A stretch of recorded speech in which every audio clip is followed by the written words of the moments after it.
Ich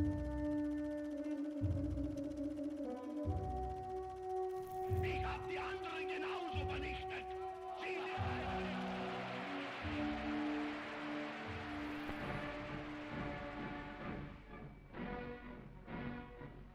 Há homens que alteram o curso da história. A 30 de janeiro de 1933, um homem de 43 anos prestou juramento como chanceler do Reich no edifício da presidência do Reich em Berlim. O que se segue é a história desse reinado, contada por dentro.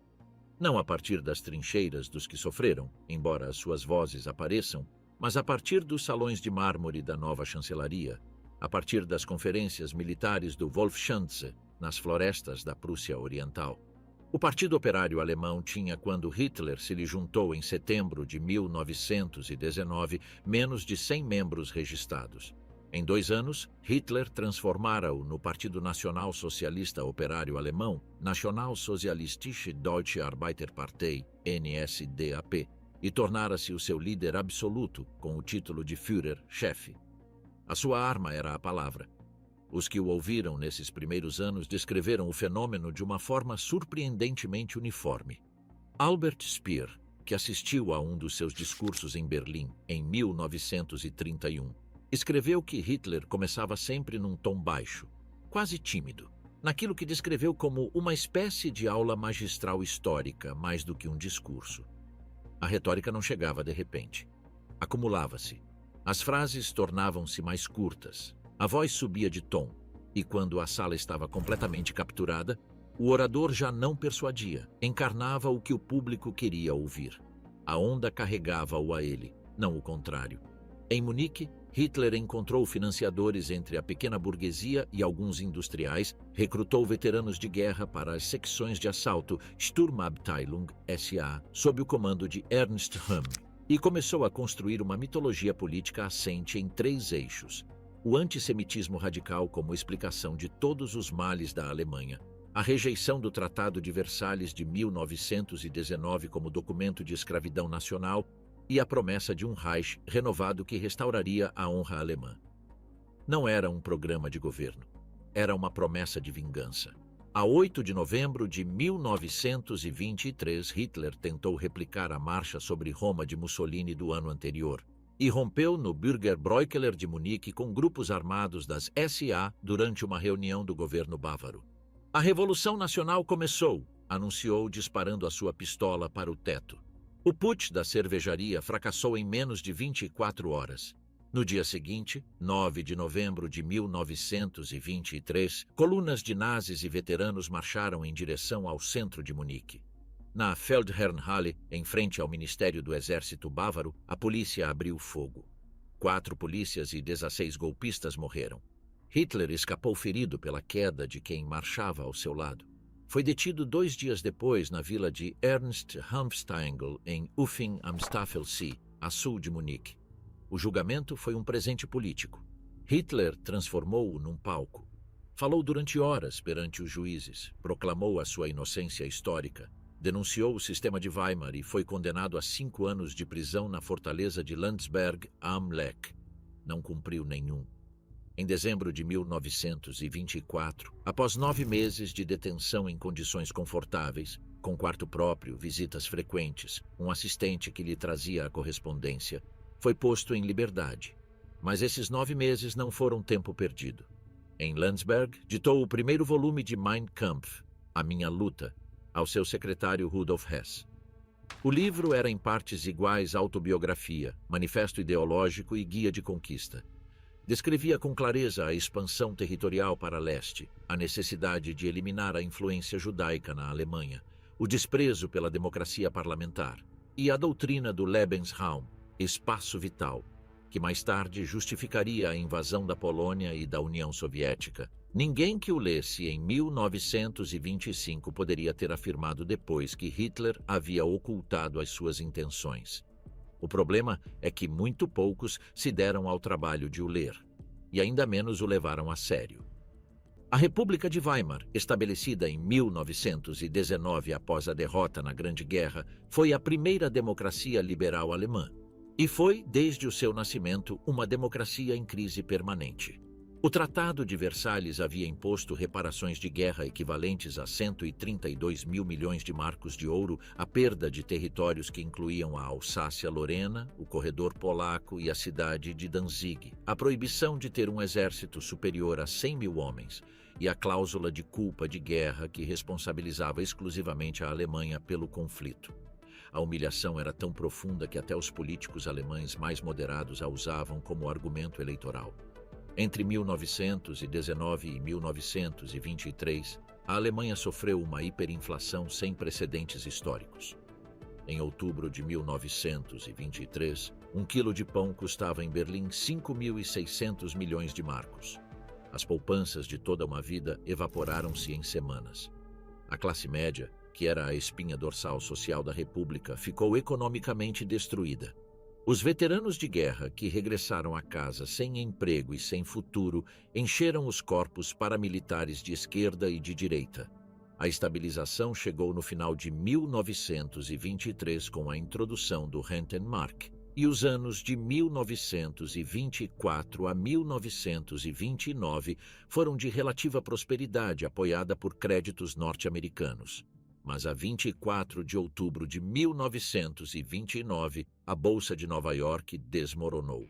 O crash de 1929 fez com que os bancos norte-americanos retirassem os seus créditos da Europa em questão de meses. A produção industrial alemã caiu para metade. O desemprego, que em 1929 afetava 1,3 milhões de pessoas, atingiu os 6 milhões em 1932. Aproximadamente 30% da população ativa. A fome era visível nas filas das sopas populares que se estendiam por quilômetros em Berlim, Hamburgo e no Ruhr. Foi neste contexto de catástrofe que o Partido Nazi encontrou o seu combustível. Nas eleições de setembro de 1930, o NSDAP passou de 12 para 107 lugares no Reichstag, tornando-se o segundo maior partido do parlamento alemão. Nas eleições presidenciais de 1932, Hitler apresentou-se contra o marechal de campo Paul von Hindenburg, o herói da Grande Guerra, e obteve 37% dos votos na segunda volta. Em julho de 1932, o NSDAP alcançou o seu máximo eleitoral histórico com 37,4% dos votos e 230 lugares. O que se seguiu foi uma crise institucional calculada. Os industriais alemães, aterrorizados pelo comunismo e convencidos de que podiam conter Hitler dentro de um governo de coligação, começaram a pressionar o ancião presidente Hindenburg para que o nomeasse chanceler. A 4 de janeiro de 1933, na vila de Joachim von Ribbentrop em Dahlem, um bairro residencial de Berlim, Hitler reuniu-se com o ex-chanceler Franz von Papen e o banqueiro Kurt von Schröder. O pacto foi claro. Hitler obteria a chancelaria. O establishment conservador acreditava que o controlaria. Franz von Papen disse a um colega com toda a confiança que não havia razão para preocupação. Em 2 meses, teremos empurrado Hitler para um canto de onde não fará mais do que guinchar. Von Papen nunca se enganou tanto na vida. A 30 de janeiro de 1933, às 11h45 da manhã, Adolf Hitler prestou juramento como o chanceler do Reich no Palácio Presidencial de Berlim perante o presidente Paul von Hindenburg, que tinha 85 anos e se encontrava visivelmente debilitado. Nessa noite, archotes arderam pelas ruas de Berlim durante horas. Colunas das SA e das SS desfilaram perante a chancelaria enquanto Hitler saudava da janela. Goebbels anotou no seu diário: "A Alemanha está desperta." Albert Speer, que naquele momento estava completamente absorto na decoração da sede do partido em Berlim, leu a notícia no jornal sem lhe dar demasiada importância. A 30 de janeiro de 1933, escreve: "Li sobre a nomeação de Hitler como chanceler, mas por ora isso não mudou nada para mim. Para a Alemanha e para o mundo, mudou tudo." O Estado nazi em construção, janeiro a agosto de 1933. O primeiro ato do novo chanceler foi pedir a dissolução do Reichstag e a convocação de novas eleições para 5 de março de 1933. Precisava de uma maioria parlamentar que legitimasse os seus passos seguintes. Os nazis controlavam o Ministério do Interior, nas mãos de Wilhelm Frick, e a polícia prussiana, sob Hermann Göring. Tinham os instrumentos do Estado. A noite de 27 de fevereiro de 1933 mudou o curso do mês. O edifício do Reichstag ardeu. As chamas saltavam pelas janelas cúbicas do edifício quando os bombeiros chegaram à Platz der Republik. Um jovem holandês chamado Marinus van der Lubbe foi encontrado no interior com materiais incendiários. Tinha 24 anos, era comunista militante e agiu sozinho, segundo todas as investigações posteriores. Mas Hitler e Goebbels não esperaram pela investigação. Nessa mesma noite, reunidos no local do incêndio, declararam que era o início de um golpe comunista. Göring ordenou prisões em massa de dirigentes comunistas em toda a Alemanha nessa mesma noite. No dia seguinte, 28 de fevereiro de 1933, Hindenburg assinou o decreto do incêndio do Reichstag, Reichstagsbrandverordnung, formalmente intitulado Decreto para a Proteção do Povo e do Estado. Suspendia indefinidamente os artigos da Constituição de Weimar que garantiam a liberdade de expressão, de imprensa, de reunião e de domicílio. A polícia podia deter cidadãos sem mandado judicial. As comunicações podiam ser interceptadas. O decreto nunca foi revogado. Foi o fim formal da República de Weimar, embora ainda ninguém o chamasse assim. Nas eleições de 5 de março, com o terror já instalado, os comunistas, com a sua direção em prisão preventiva, a imprensa de oposição censurada, as SA a patrulhar as assembleias de voto, o NSDAP obteve apenas 43,9% dos votos. Não era a maioria absoluta de que Hitler necessitava, mas em coligação com o Partido Nacional Alemão, DNFingP, de Alfred Hugenberg, chegou aos 51,9%. Era suficiente. A 23 de março de 1933, na Kroll-Oper de Berlim, o Reichstag provisório, uma vez que o edifício original continuava danificado, foi votada a Lei de Habilitação, Ermächtigungsgesetz. A lei conferia ao governo o poder de legislar por decreto durante 4 anos, sem necessidade de aprovação do Reichstag nem do presidente. Era a entrega legal do poder parlamentar. Para a aprovar, eram necessários 2/3 dos votos. Os deputados comunistas estavam presos ou na clandestinidade. Os social-democratas, assediados pelas SA colocadas fora e dentro do edifício, votaram 94 contra 0 em oposição, o único partido que se atreveu a votar contra. O líder social-democrata Otto Wels pronunciou as últimas palavras de resistência democrática proferidas naquele parlamento. Ninguém nos pode roubar a nossa honra.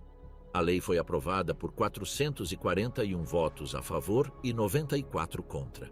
Os meses seguintes foram de uma velocidade demolidora. A 2 de maio, todas as organizações sindicais foram dissolvidas por decreto e as suas sedes ocupadas pelas SA. A 10 de maio, na Opernplatz de Berlim e em outras 23 cidades alemãs, estudantes nazis queimaram em fogueiras públicas milhares de livros.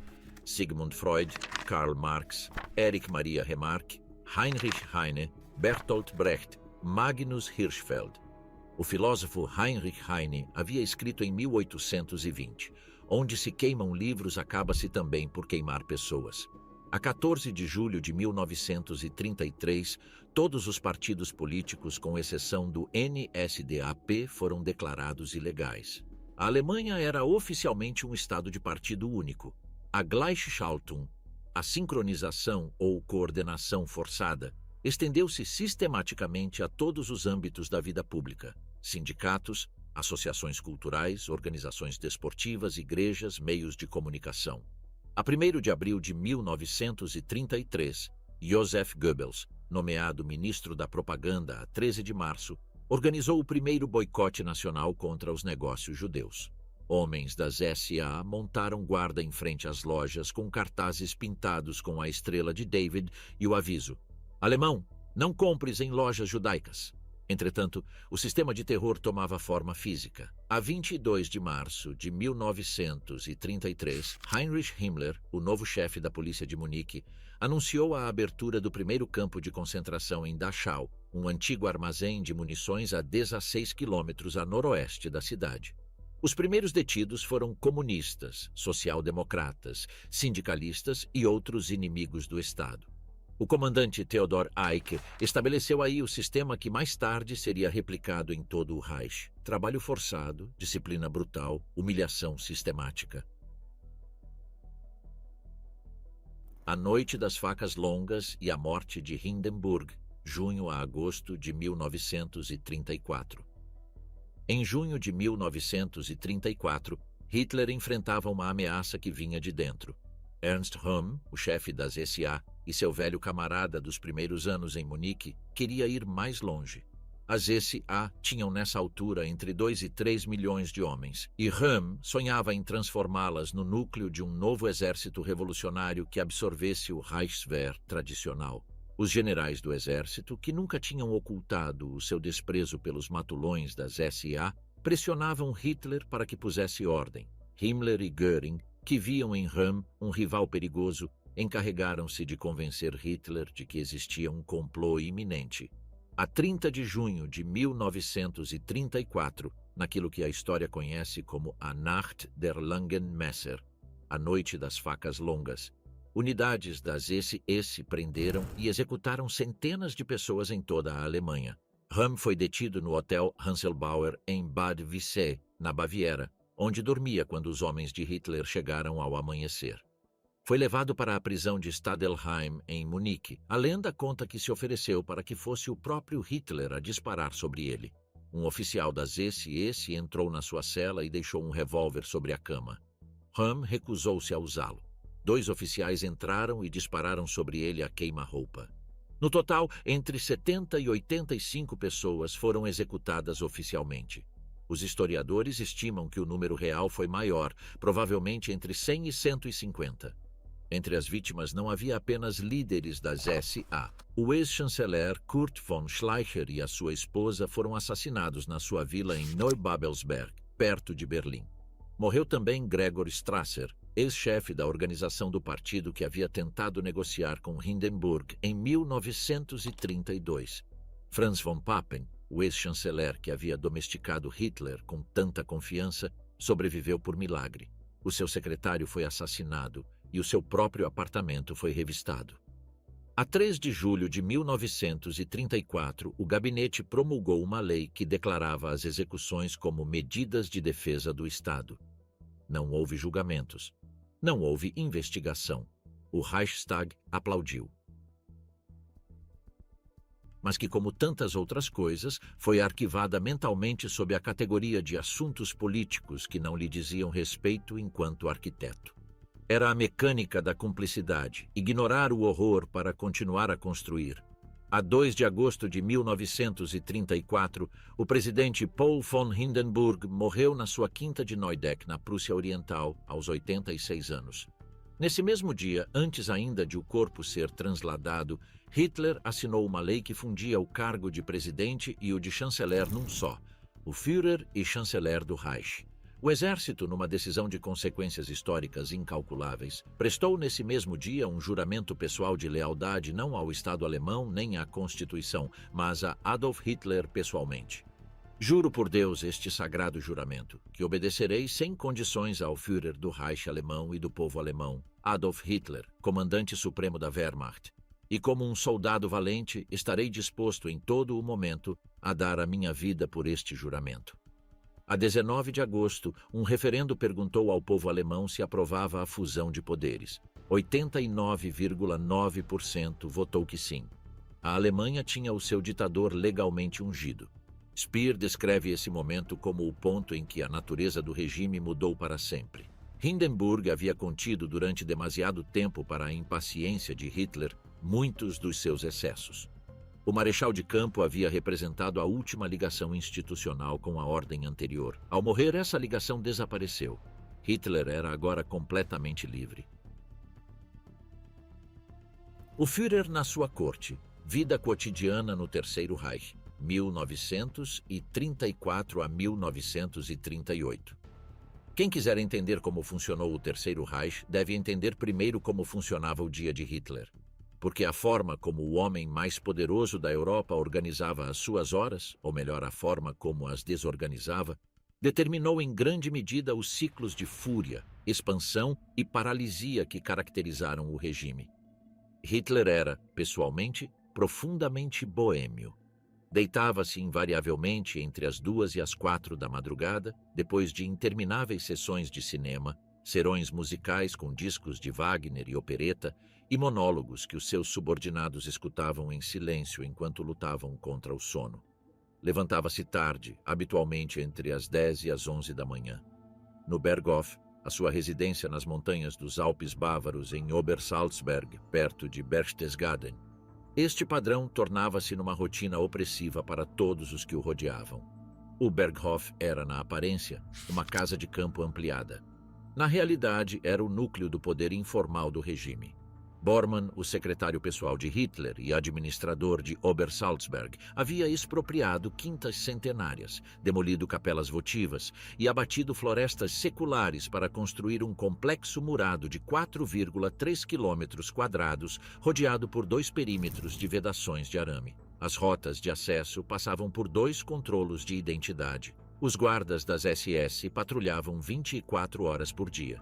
O dia começava com o tardio pequeno almoço de Hitler. Vegetariano estrito desde meados dos anos 30, convicto de que o consumo de carne encurtava a vida e deteriorava a moral, seguido de relatórios de imprensa preparados pelo seu chefe de imprensa, o Dr. Otto Dietrich. Depois vinham os despachos com Bormann, que controlava o acesso a Hitler com uma meticulosidade burocrática que o tornava o homem mais poderoso do aparelho a seguir ao próprio Führer. O almoço era o centro social do dia. Entre 40 e 50 pessoas tinham acesso livre à mesa de Hitler na chancelaria berlinense. Em Obersalzberg, o número era menor, mas o ritual idêntico: sopa, prato principal de carne ou um prato vegetariano especial para Hitler, sobremesa, água mineral, uma garrafa de vinho barato. Sem aperitivos, sem luxos. Hitler gostava de sublinhar a sobriedade da sua mesa como propaganda de comunidade popular, embora Göring, que quase nunca comparecia, tivesse comentado com desprezo a Speer que a comida em casa do Führer era demasiado horrível para o seu gosto. Os crimes de Versalhes, a inferioridade da democracia, a grandeza da Roma antiga, a magnificência de Wagner, as teorias dietéticas do Führer. Depois do almoço vinha o passeio até ao Tea House, a casa de chá, um edifício circular de cerca de 8 metros de diâmetro situado num miradouro com vistas para o vale de Berchtesgaden. O caminho era invariável, os comentários sobre a paisagem eram quase sempre os mesmos e a companhia já sabia de cor cada frase. Eva Braun, a companheira de Hitler desde 1929, costumava sentar-se ao seu lado. Ninguém no círculo interior ignorava a sua relação, embora Hitler a mantivesse cuidadosamente fora da vida pública oficial. Quando chegavam ministros ou dignitários do Reich, Eva era confinada ao seu quarto. Eva Braun era filha de um professor primário de Munique. O seu pai continuava a levar a vida modesta que correspondia à sua posição. Hitler oferecia-lhe nos aniversários e no Natal joias de pedras semi-preciosas que valiam algumas centenas de marcos, insultos em forma de bijuteria, como escreveria Speer com alguma amargura. Era desportista entusiasta, boa esquiadora, sem qualquer interesse pela política. Nos anos de amizade de Speer com ela, comentava por vezes com inteligência prática sobre os pequenos abusos que via em Munique, o que irritava Bormann porque significava que Hitler o chamava a contas. À tarde terminava com o jantar, uma segunda sessão cinematográfica. Hitler viu entre 1.000 e 1.500 filmes no período de 1933 a 1945, incluindo as últimas estreias americanas, que oficialmente estavam proibidas na Alemanha, e o serão junto à lareira que se prolongava até a madrugada. Os que o rodeavam, libertados quando Hitler finalmente se retirava, costumavam abrir garrafas de conhaque com o alívio de presos que obtêm um indulto temporário. Speer resumiu sem rodeios. Chegava a casa morto de cansaço, esgotado de não fazer nada.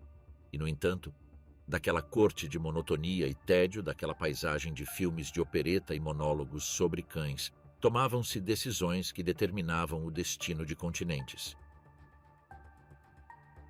A Europa do apaziguamento. Remilitarização, Áustria e Checoslováquia, 1935 a 1938.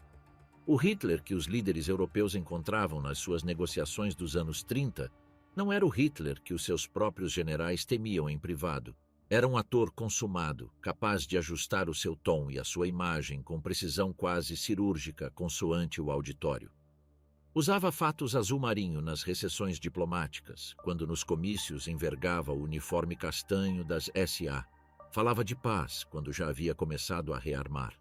A 16 de março de 1935, Hitler anunciou o restabelecimento do serviço militar obrigatório na Alemanha, expressamente proibido pelo Tratado de Versalhes, e a criação da Wehrmacht, o novo exército alemão, com uma meta declarada de 550 mil efetivos.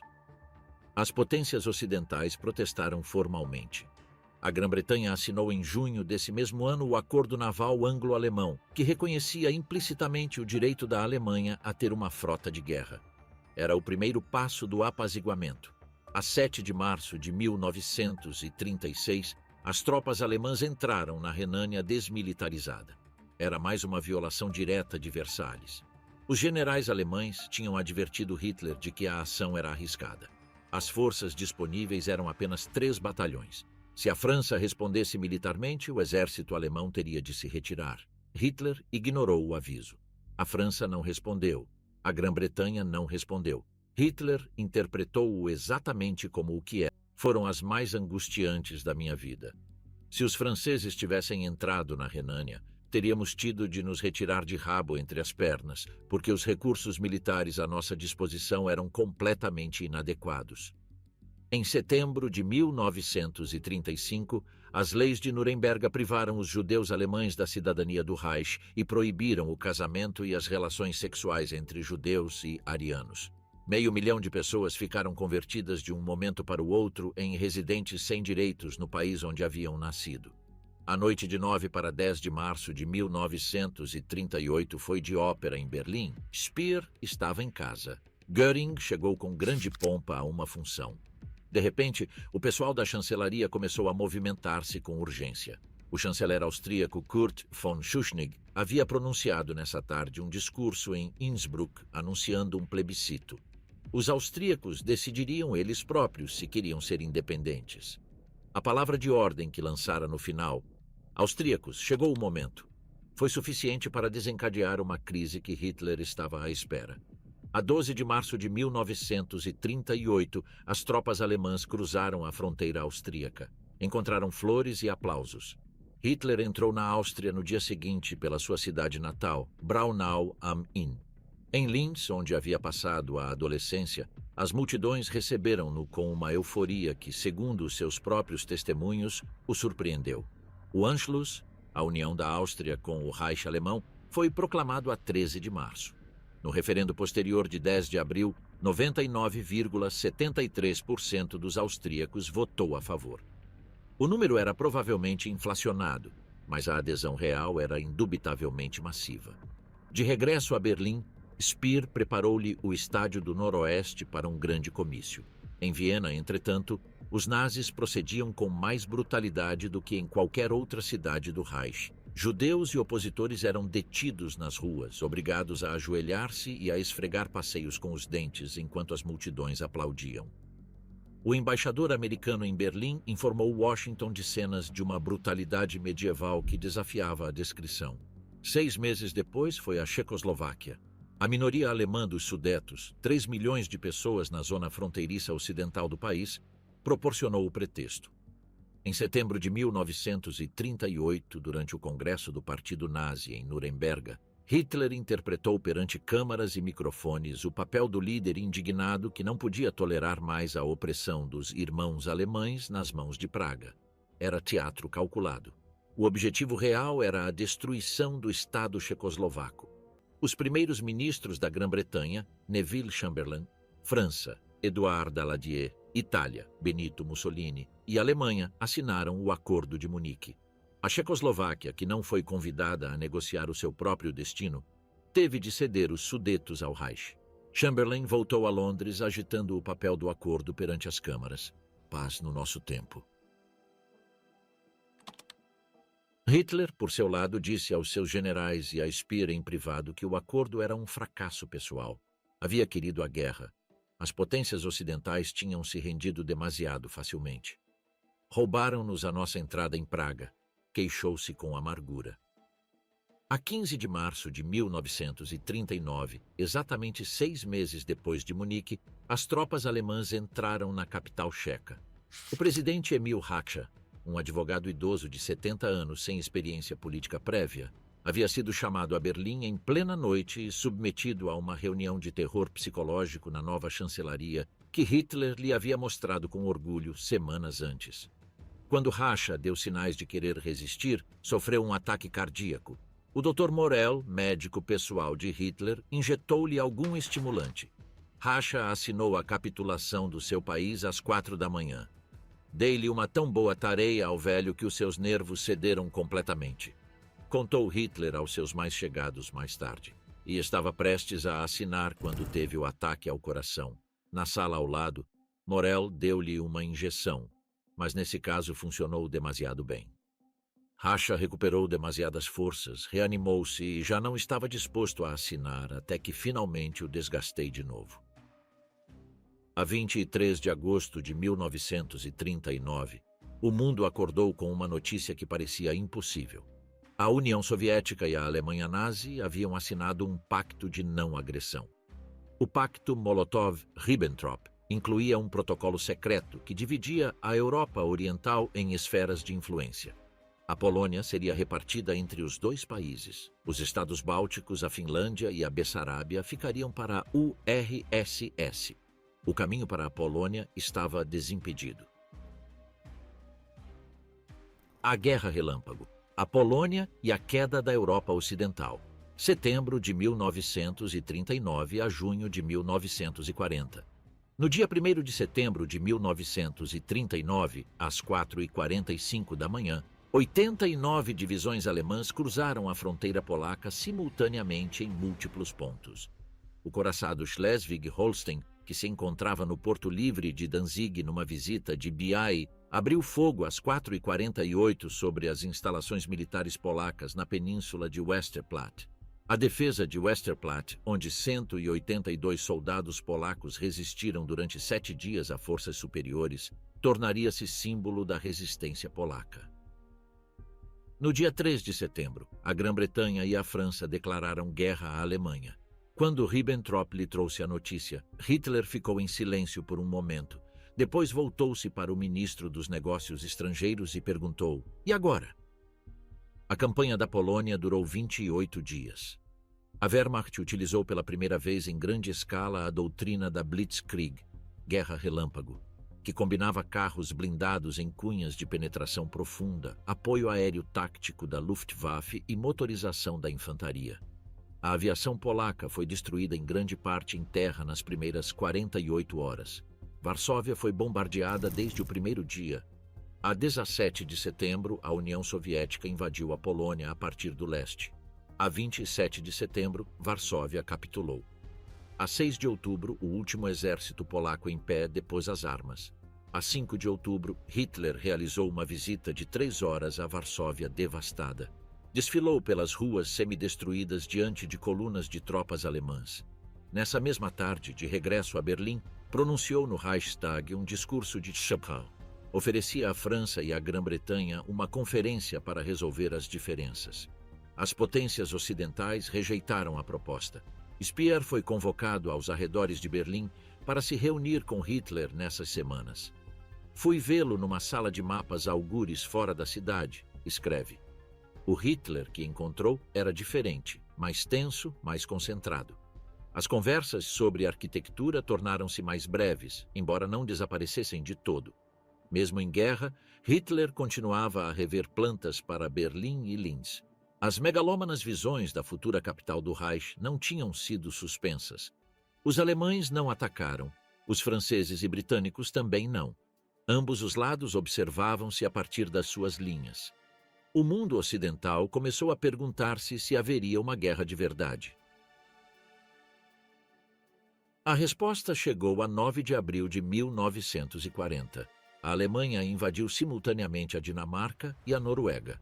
A Dinamarca caiu em 6 horas sem resistência apreciável. A Noruega foi mais complicada. Os britânicos e franceses tentaram resistir em vários pontos, especialmente em Narvik, mas a 9 de junho, o rei Håkon VII e o seu governo abandonaram o país. A Noruega estava ocupada. A 10 de maio de 1940 começou a campanha mais audaz e decisiva da guerra. A Alemanha atacou simultaneamente a Holanda, a Bélgica e o Luxemburgo. Mas o golpe verdadeiro não veio por onde o alto comando aliado o esperava. O Plano Amarelo original era semelhante ao Plano Schlieffen de 1914, um arco através da Bélgica e do norte de França. Mas o general Fritz Erich von Manstein havia proposto uma alternativa radical, o Sichelschnitt, o corte de foice, que enviava o principal peso blindado através das Ardenas, consideradas intransponíveis pelos estrategas aliados. Hitler adoptou o plano com entusiasmo. A 12 de maio, os tanques do general Heinz Guderian cruzaram o Mosa em Sedan.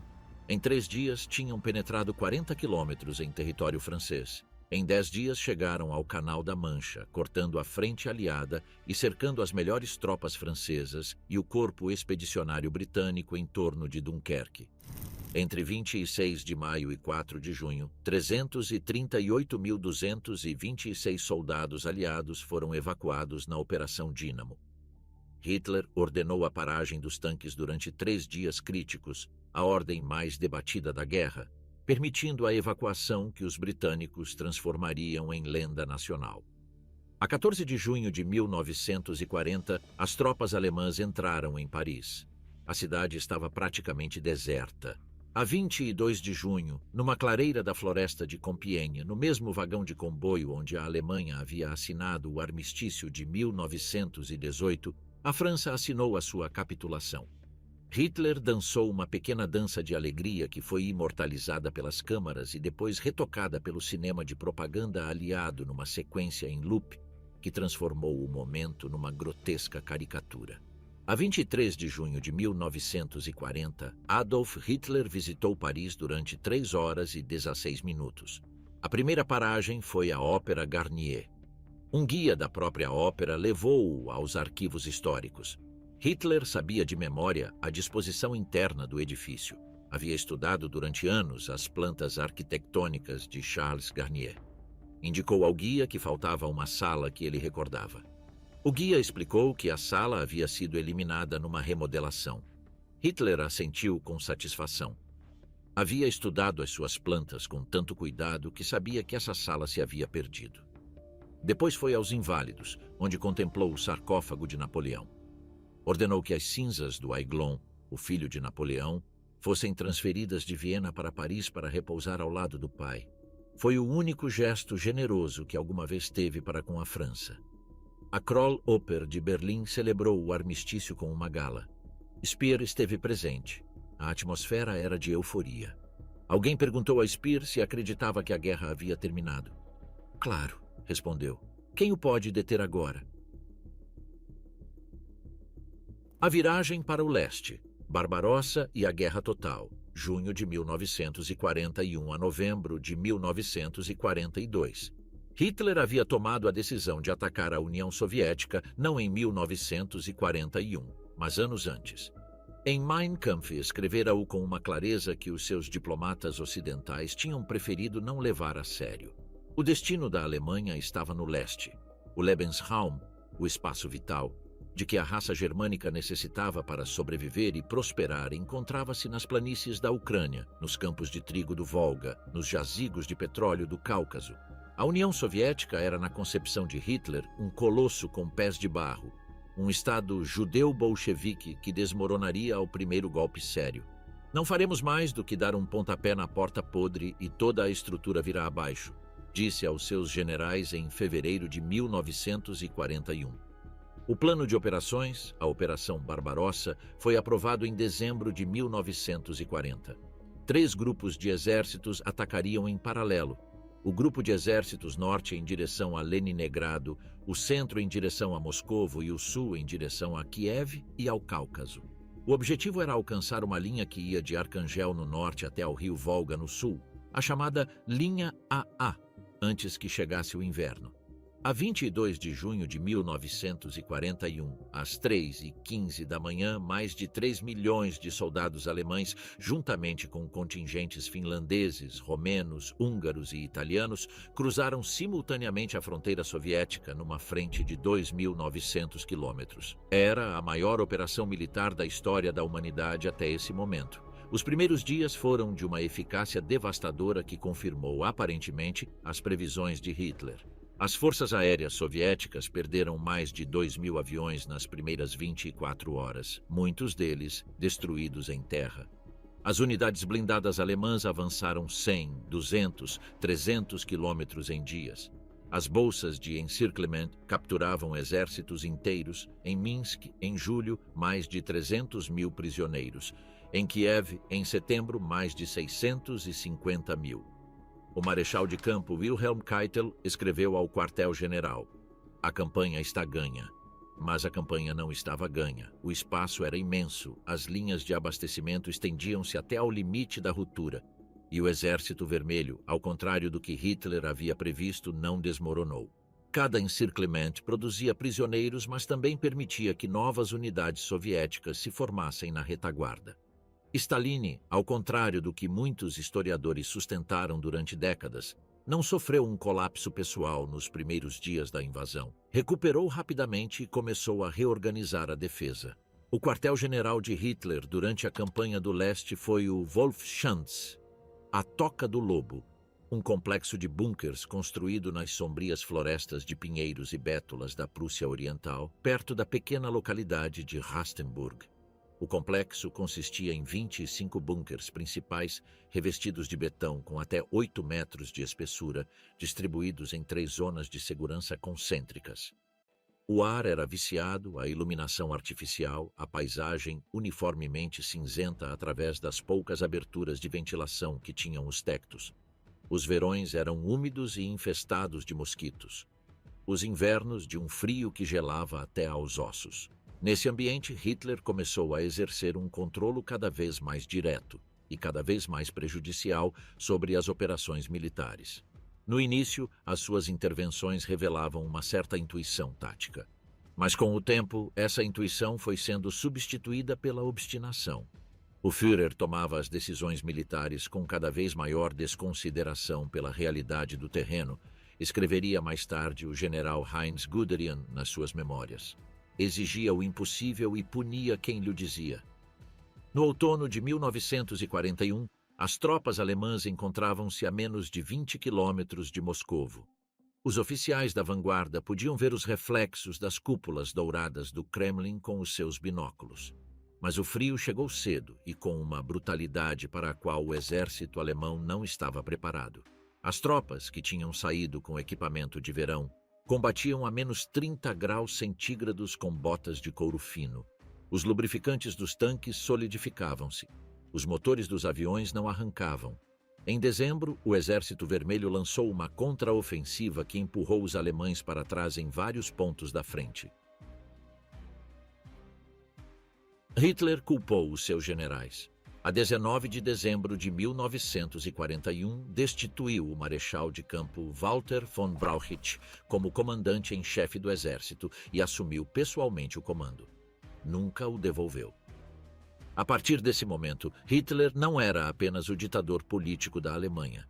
Era também o seu comandante militar supremo, tomando decisões sobre a posição de cada divisão, sobre cada retirada, sobre cada contra-ataque. E era inflexível. A ordem que daria às suas tropas em dezembro de 1941, resistir onde estão, nem um passo atrás, evitou provavelmente uma derrota total naquele inverno. Mas converteu esse princípio de resistência cega em dogma permanente, mesmo quando a realidade exigia movimento. O inferno no leste, Stalingrado e o ponto de inflexão, janeiro a fevereiro de 1943. O verão de 1942 trouxe novas vitórias alemãs no leste. Os exércitos avançaram em direção ao Cáucaso, para os campos petrolíferos de Baku para o Volga. Em agosto de 1942, o 6º Exército do general Friedrich von Paulus chegou aos arredores de Stalingrado, a cidade industrial à beira do Volga, que levava o nome do líder soviético. A Batalha de Stalingrado durou 6 meses, de agosto de 1942 a fevereiro de 1943. Foi a batalha urbana mais sangrenta da história. Os combates desenrolavam-se casa a casa, andar a andar, divisão a divisão. O general Vasily Chuikov, comandante do 62º Exército Soviético que defendia a cidade, descreveu uma tática específica: manter as suas linhas tão próximas do inimigo quanto possível, de modo a que a artilharia e a aviação alemãs não pudessem actuar sem destruir as suas próprias tropas. A frente mais segura está junto ao inimigo, era o seu princípio. No interior das destruídas fábricas de Stalingrado, a fábrica de tractores, a fundição Barricadas, a fábrica Outubro Vermelho, os soldados soviéticos e alemães combatiam em ruínas que cheiravam a pólvora, sangue e carne chamuscada. Os edifícios haviam perdido seus telhados e paredes exteriores, mas as estruturas metálicas permaneciam de pé como gaiolas descomunais, onde os homens se matavam com granadas e baionetas em escuridão quase total. A 19 de novembro de 1942, o Exército Vermelho lançou a Operação Urano, um duplo envolvimento das forças alemãs em Stalingrado e nos seus arredores. Em 4 dias, os blindados soviéticos fecharam a bolsa. 290 mil soldados alemães, romenos, italianos e croatas ficaram aprisionados. Hitler proibiu qualquer tentativa de ruptura para o exterior. O 6º Exército, disse a von Paulus, permaneceria onde estava. O marechal de campo, Erich von Manstein, tentou um socorro a partir do exterior com o grupo de exércitos Dom, a Operação Tempestade de Inverno, que chegou a 48 quilômetros da bolsa antes de ser detida. Em janeiro de 1943, a bolsa contraía-se sob uma pressão irresistível. O aeroporto de Gumrak, a última pista de aterragem disponível para os aviões de abastecimento alemães, caiu a 22 de janeiro. As tropas recebiam entre 200 e 250 calorias diárias. Os cavalos foram abatidos para comer. Depois, os ratos. Depois, o couro das botas fervido. A 31 de janeiro, Friedrich von Paulus, promovido a marechal de campo no dia anterior por Hitler, no entendimento tácito de que nenhum marechal de campo alemão se havia rendido jamais, foi capturado na cave dos armazéns Univermag, no centro de Stalingrado. No dia seguinte, a 2 de fevereiro de 1943, as últimas unidades alemãs na Bolsa Norte depuseram as armas. Mais de 100 mil soldados alemães marcharam para os campos de prisioneiros soviéticos. A maioria nunca voltou. As estimativas indicam que, dos 91 mil capturados, apenas 6 mil regressaram à Alemanha depois da guerra. O resto morreu de frio, fome, doença e esgotamento nos campos de prisioneiros do Volga e da Sibéria. Hitler fechou-se no Wolfschanze com a notícia. O seu estado, segundo os testemunhos de quem o viu nessas horas, era de uma mistura de incredulidade e fúria. Não havia previsto a possibilidade do fracasso. O discurso sobre a derrota de Stalingrado foi feito por Goebbels, não por Hitler. No Sportpalast de Berlim, a 18 de fevereiro de 1943, o ministro da propaganda perguntou a uma massa de 10 mil pessoas cuidadosamente selecionadas: "Quereis a guerra total?" A multidão rugiu que sim. As imagens desse discurso foram distribuídas por todo o mundo.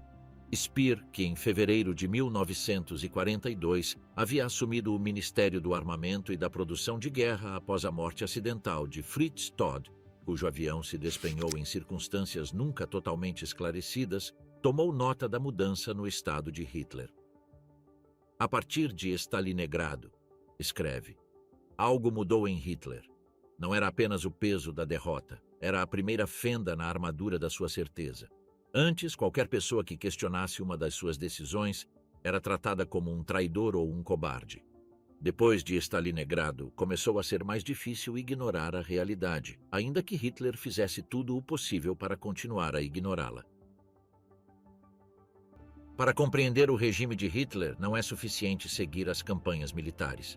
Ao mesmo tempo que se desenvolviam as batalhas, outro processo decorria em paralelo, mais sombrio e mais definitivo: o extermínio sistemático dos judeus europeus e de outras categorias de pessoas consideradas indesejáveis pelo regime. O antissemitismo nazi não começou como um programa de extermínio. Começou como discriminação e foi escalando metodicamente. As leis de Nuremberg de 1935 privaram os judeus da cidadania. As restrições econômicas foram nos expulsando gradualmente das profissões liberais, do comércio e das finanças. A Kristallnacht de 9 para 10 de novembro de 1938, a Noite dos Cristais Partidos, foi o primeiro pogrom organizado pelo Estado na Europa Ocidental do século XX.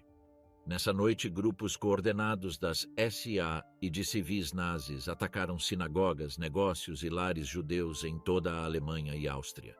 Estimou-se em cerca de 95 o número de pessoas assassinadas na própria noite, mais de 7.500 negócios destruídos e cerca de 1.400 sinagogas queimadas ou danificadas.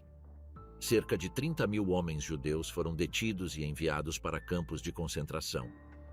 Speer passou de automóvel pelos restos fumegantes das sinagogas de Berlim na manhã de 10 de novembro. O que mais o perturbou, escreve com brutal honestidade nas suas memórias, foi o aspecto de desordem. As montras partidas da Fasanenstrasse ofendiam o seu sentido de ordem burguês.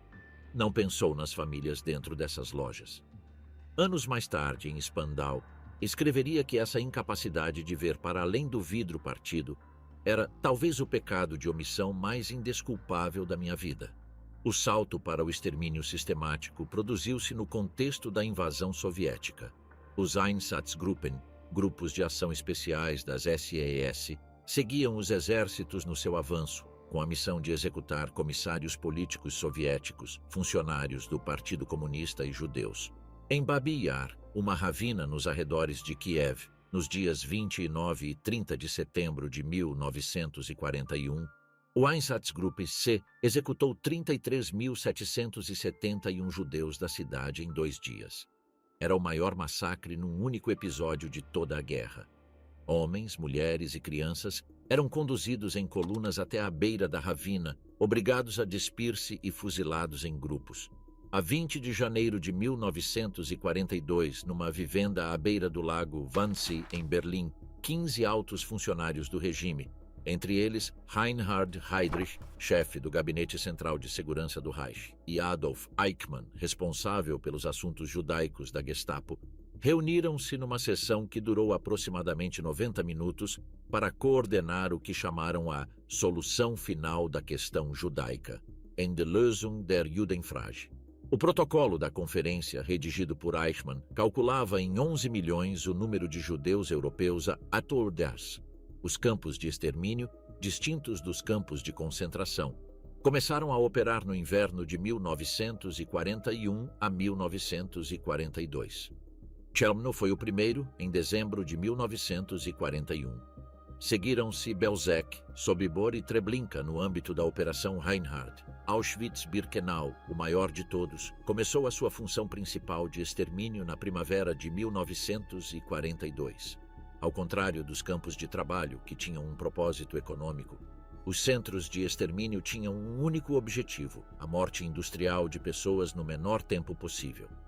Os comboios chegavam de toda a Europa ocupada. As vítimas eram selecionadas na plataforma, os capazes de trabalhar eram enviados para o campo, o resto, idosos, crianças, mães com bebés doentes, era conduzido diretamente para as câmaras de gás.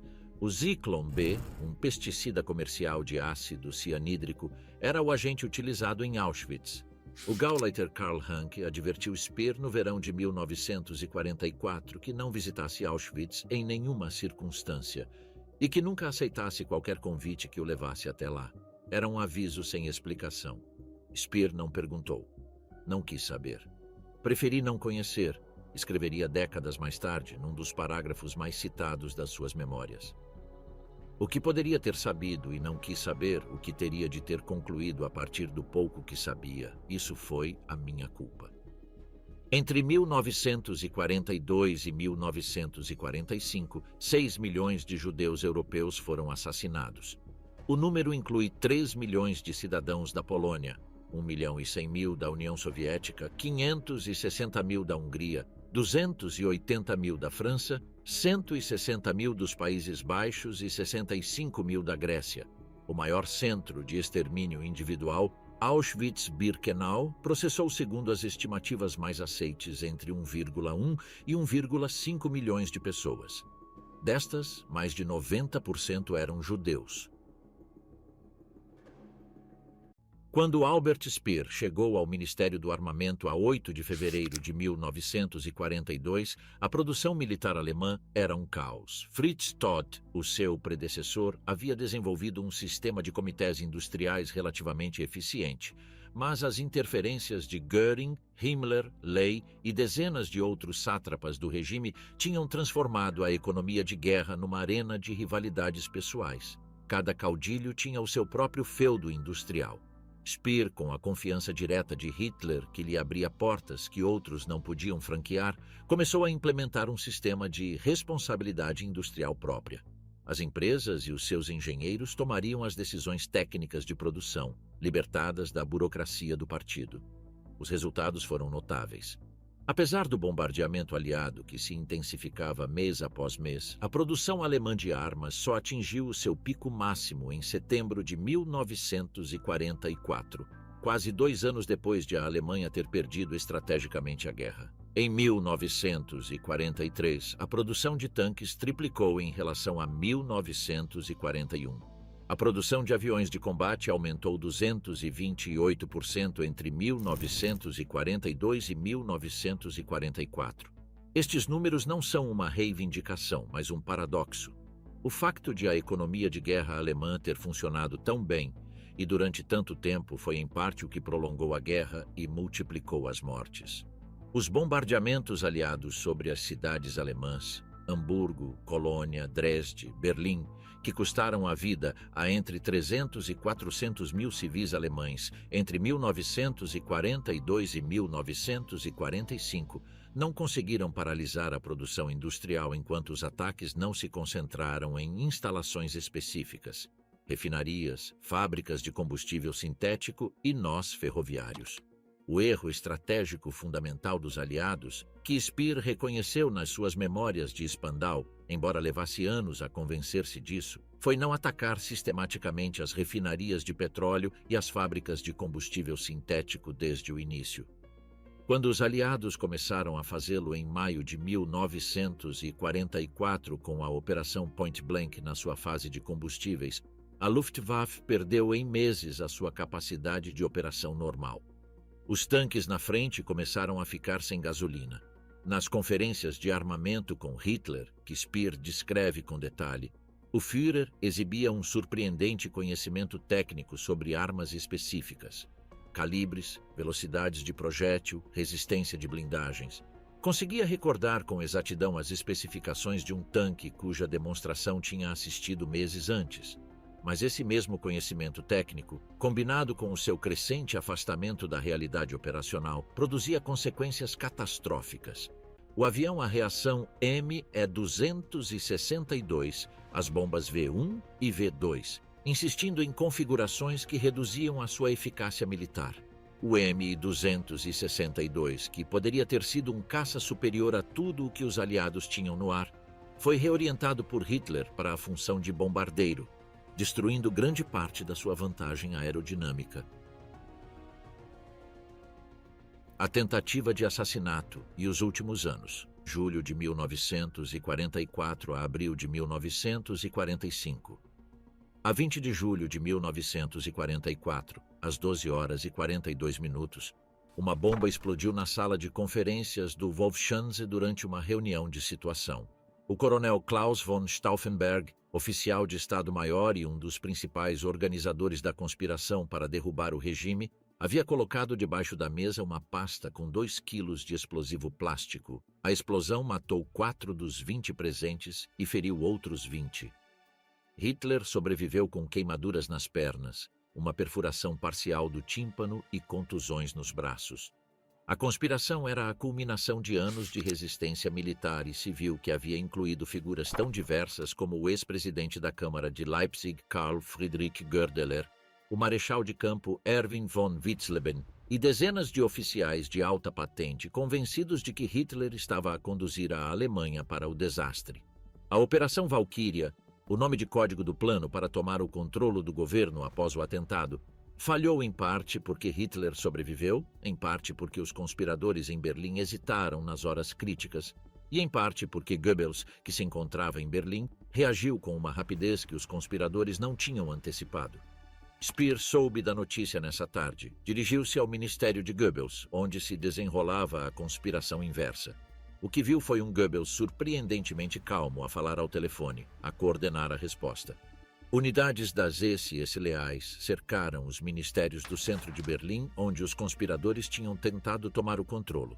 À meia-noite, o tenente-general Friedrich Fromm, que tinha conhecimento da conspiração, mas não se havia comprometido com ela, ordenou o fuzilamento sumário no pátio do Ministério da Guerra dos principais conspiradores capturados: von Stauffenberg, o general Friedrich Olbricht e outros 2 oficiais. Fromm esperava com isso apagar os vestígios da sua própria cumplicidade. Não o conseguiu, foi detido semanas depois. No total, cerca de 5.000 pessoas foram presas nos meses que se seguiram ao atentado. Aproximadamente 200 foram executadas. As execuções nem sempre foram fuzilamentos. Vários dos mais proeminentes, entre eles o marechal de campo von Witzleben e o general Helmut Stief, foram enforcados com cordas de piano em Plötzensee, filmados pelas câmaras do regime. Hitler viu os filmes das execuções nessa mesma noite. O Hitler que Speer encontrou nas suas visitas durante os meses seguintes era outro homem. Tinha o braço esquerdo em tremor permanente, provavelmente sintoma da doença de Parkinson que já lhe havia sido diagnosticada ou que avançava sem diagnóstico. A sua pele era acinzentada, os olhos aguosos, caminhava encurvado. O Dr. Morel administrava-lhe doses cada vez mais elevadas de estimulantes, vitaminas e preparados de origem orgânica, cuja composição exata alguns médicos do seu círculo suspeitavam incluir substâncias mais perigosas, possivelmente anfetaminas. A 16 de dezembro de 1944, Hitler lançou a última grande ofensiva alemã no Ocidente. A Batalha das Ardenas, conhecida pelos alemães como Operação Herbstnebel, Névoa de Outono. 8 divisões blindadas e 17 de infantaria atacaram através da frente americana nas florestas das Ardenas belgas, nas mesmas montanhas que em maio de 1940 haviam servido de eixo de ruptura. A surpresa tática foi completa. Na primeira semana, os alemães avançaram 85 quilômetros e criaram uma cunha profunda nas linhas aliadas, o Bulge ou Saliência, que deu nome à batalha na historiografia anglo-saxônica. A cidade de Bastogne foi cercada. Quando o general alemão exigiu a rendição ao general Anthony McAuliffe, o comandante americano respondeu com uma única palavra: nuts, disparate! Mas o tempo jogava contra a Alemanha. O céu abriu a 23 de dezembro e a aviação tática aliada começou a devastar as colunas alemãs. O general George Patton virou o terceiro exército para norte num movimento que em qualquer outra guerra teria demorado 2 semanas. Realizou-o em 4 dias. A 26 de dezembro, Bastogne foi libertada. A 16 de janeiro de 1945, a ofensiva alemã foi definitivamente cancelada. As últimas reservas de blindados e combustível do Reich tinham sido consumidas. Os últimos dias de Adolf Hitler, janeiro a abril de 1945.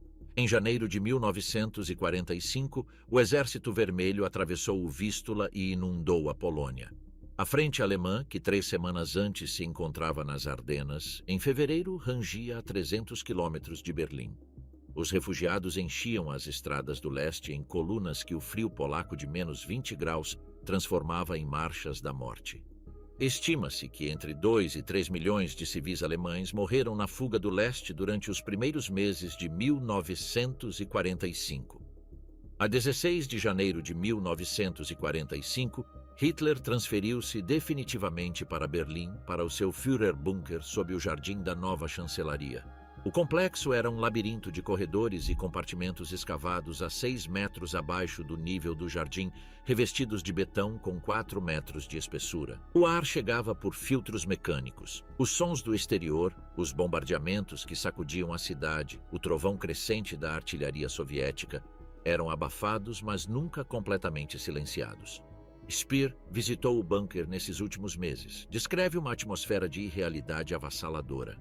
As conferências de situação realizavam-se diante de mapas onde se moviam divisões que na realidade não tinham mais de 100 homens. Hitler ordenava contra-ataques de exércitos que não existiam. O general Gotthard Heinrich, que comandava o grupo de exércitos Vístula nos últimos dias da defesa de Berlim, recordou que quando telefonava ao Wolfschanze a pedir reforços, o Führer lhe descrevia a posição de unidades que Heinrich sabia terem sido destruídas semanas antes. A 30 de março de 1945, Speer realizou a sua última visita ao bunker antes do assalto final. O seu propósito declarado era salvar um colaborador. O seu propósito real, que reconheceu apenas anos depois, era despedir-se. Hitler recebeu-o com uma expressão vazia, apertou-lhe a mão com um gesto ausente e dedicou-lhe algumas palavras incoerentes sobre uma conferência que devia realizar-se em breve. Não havia nenhuma conferência prevista. Speer foi-se embora. No corredor, Magda Goebbels agarrou-o pelo braço e suplicou-lhe que ficasse. Ele continuou a caminhar. A 30 de abril de 1945, às 13h30 da tarde, Adolf Hitler disparou sobre a sua têmpora direita com a sua pistola Walther PPK no seu quarto do bunker, enquanto simultaneamente ingeria uma cápsula de cianeto. Eva Braun, com quem se havia casado numa breve cerimônia na madrugada de 29 de abril, morreu pelo cianeto. Os corpos foram transportados para o jardim da chancelaria, onde numa vala embebida em gasolina e fustigada pelo fogo da artilharia soviética foram queimados durante várias horas. Não restou nada identificável. Nesse mesmo dia, em Milão, o cadáver de Benito Mussolini, executado por partisanos italianos no dia anterior, era pendurado de cabeça para baixo num andaime na Piazzale Loreto, a mesma praça onde os fascistas tinham exibido publicamente os corpos de partisanos executados meses antes. A 7 de maio de 1945, o general Alfred Jodl assinou em Reims, França, a capitulação incondicional de todas as forças armadas alemãs. A 8 de maio, foi ratificada em Berlim perante os representantes das 4 potências aliadas. A guerra na Europa tinha terminado.